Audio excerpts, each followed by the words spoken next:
Bonjour. Nous sommes souvent sollicités par des victimes confrontées au drame de la route. Nous les écoutons, puis nous les orientons soit vers France Victimes, soit vers des avocats spécialistes de la défense des victimes. Aujourd'hui, Maître Claude Liénard répondra à nos questions.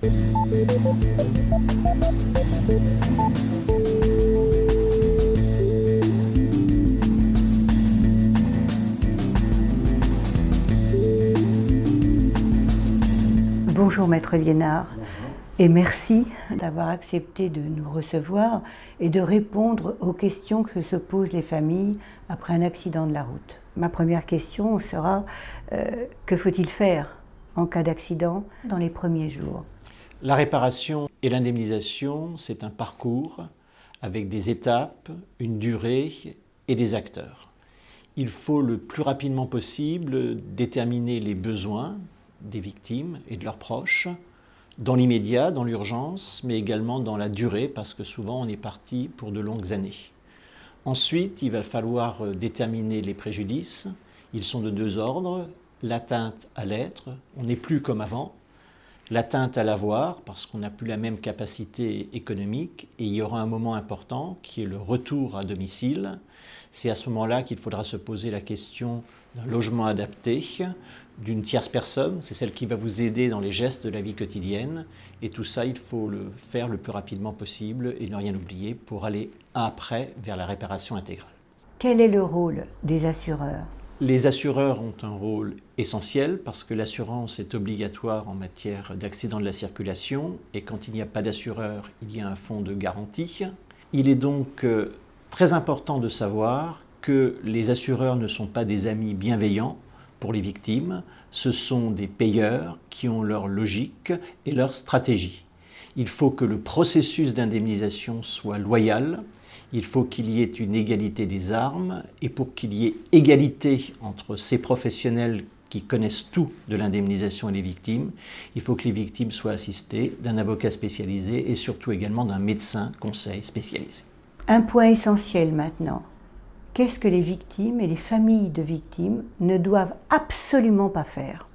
Première chose, les victimes ne doivent pas remplir et retourner toutes seules à l'assureur les questionnaires qui leur sont adressés, parce qu'on donne des informations qui pourraient ensuite être exploitées éventuellement contre les victimes ou simplement parce qu'elles n'auraient pas tout rempli correctement. Donc là, il faut se faire assister. La deuxième chose est que les victimes ne doivent jamais aller seules aux opérations d'expertise. Lorsqu'elles sont convoquées par le médecin expert de la compagnie d'assurance, il faut que cette expertise soit une expertise contradictoire avec leur propre médecin. Et enfin, troisième conseil, ne jamais signer une transaction, parce qu'une fois qu'on a signé une transaction, le consentement est irrévocable. Parlez-nous maintenant de l'expertise médicale. L'expertise médicale, c'est le pivot de l'indemnisation. La victime va être vue par le médecin désigné par la compagnie d'assurance et elle doit être accompagnée par son propre médecin. Et l'avocat sera aussi présent aux opérations d'expertise. On va écouter les doléances. À partir des doléances, on va pouvoir établir les dommages. Il y aura un examen clinique. Quand on aura établi les dommages poste par poste, on pourra établir les préjudices. Et c'est là qu'on saura si on a besoin d'un logement adapté, d'une tierce personne, toutes les incidences professionnelles, avec des cas particuliers, notamment pour les enfants qui ont été blessés. Il faut se projeter plus tard, dans le futur, quelle sera leur carrière, qu'est-ce qu'ils pourront faire, et d'autres cas encore particuliers, notamment pour les traumatisés crâniens, où il y a d'autres modes d'accompagnement qui doivent être envisagés. Il y a la mort, les blessures physiques, mais également les blessures psychiques. Pouvez-vous nous en parler? Oui, c'est ce qu'on appelle les brûlures de l'âme. Ça concerne les personnes qui ont perdu un proche. Suite à cette perte, elles peuvent être confrontées à des situations de dépression, de difficultés, une vie qui bascule. Et tout ça s'analyse aujourd'hui cliniquement et on permet de déterminer ce qu'on appelle les traumatismes psychiques. Et puis c'est vrai pour la victime directe, qui a été confrontée lors de l'accident à la mort. Elle a cru, parce qu'elle a vu le véhicule arriver en face d'elle, mourir.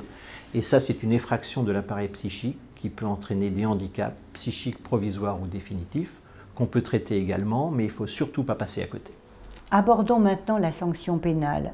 Pourquoi est-elle essentielle? Alors je rappelle tout d'abord que l'indemnisation en matière d'accident de la circulation n'est pas liée au procès pénal. Lorsqu'il y a des blessures involontaires, un homicide involontaire, il y aura un procès pénal.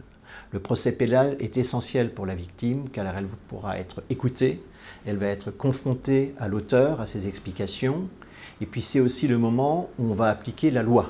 Et la loi permet des sanctions sévères en matière d'homicide et de blessures involontaires. Et la victime doit participer à ce regard sur la sanction à travers le procès.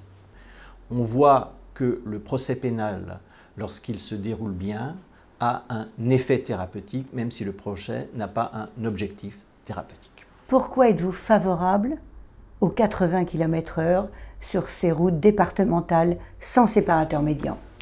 Lorsqu'on assiste des victimes depuis des années, on sait que la violence routière, c'est du malheur, c'est de l'effroi, c'est des vies qui s'écroulent, des tragédies.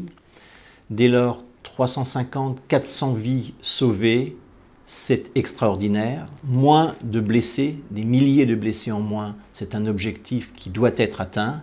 C'est une évidence. On se demande si les détracteurs du 80 km/h savent de quoi ils parlent.